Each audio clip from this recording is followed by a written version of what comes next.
The Aquino administration will conduct assessment on how to improve government system during calamities and disasters. In an interview, President Aquino wants to enhance capabilities of concerned government agencies in times of need.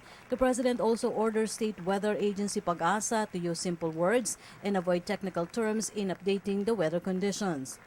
So talagang kailangan husayin natin yung transmission ng kaalaman. Pag tinignan mo, napaka-thorough nung nilalabas na bulletins ng PAGASA, problema masyado maraming impormasyon na hindi na ganun ka-relevant. Yung relative humidity, luminosity of the moon, yung mga ganun.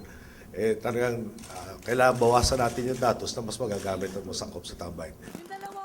President Aquino also orders the intensification of flood control projects. The president will be briefed by the DPWH, especially projects in flood-prone areas of Camanaba or Caloocan, Malabon, Navotas, Valenzuela.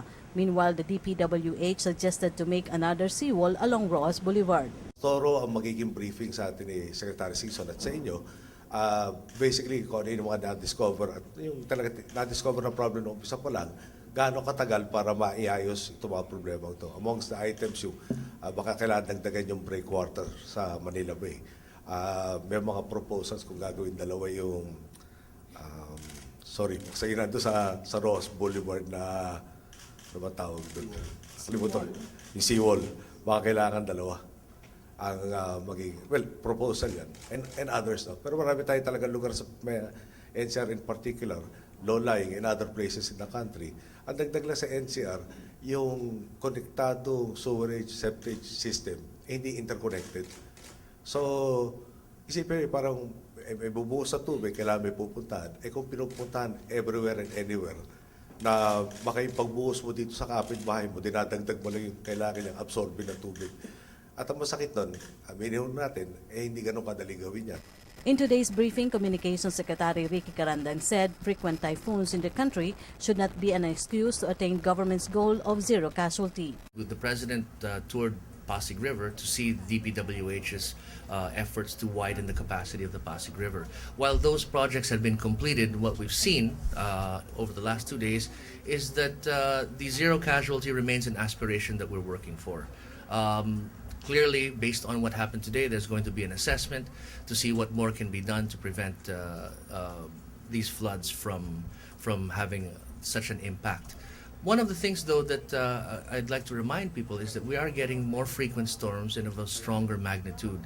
So to some extent, nature is also working against us. Nevertheless, that's not an excuse, and we will have an assessment of this, and we'll take appropriate action based on the assessment.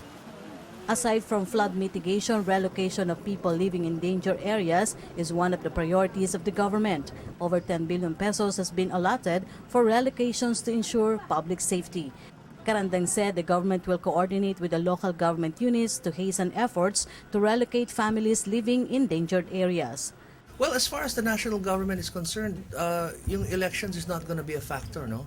These people are living in areas which could put them in danger next time there's a storm, and that's going to be the primary consideration. So we will coordinate with the local governments, we will listen to their concerns, but the number one priority will be to continue and perhaps even hasten our efforts to relocate these families.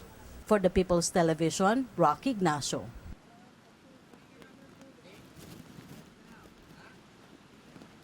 Anong pangalan ho nila, Kapitan?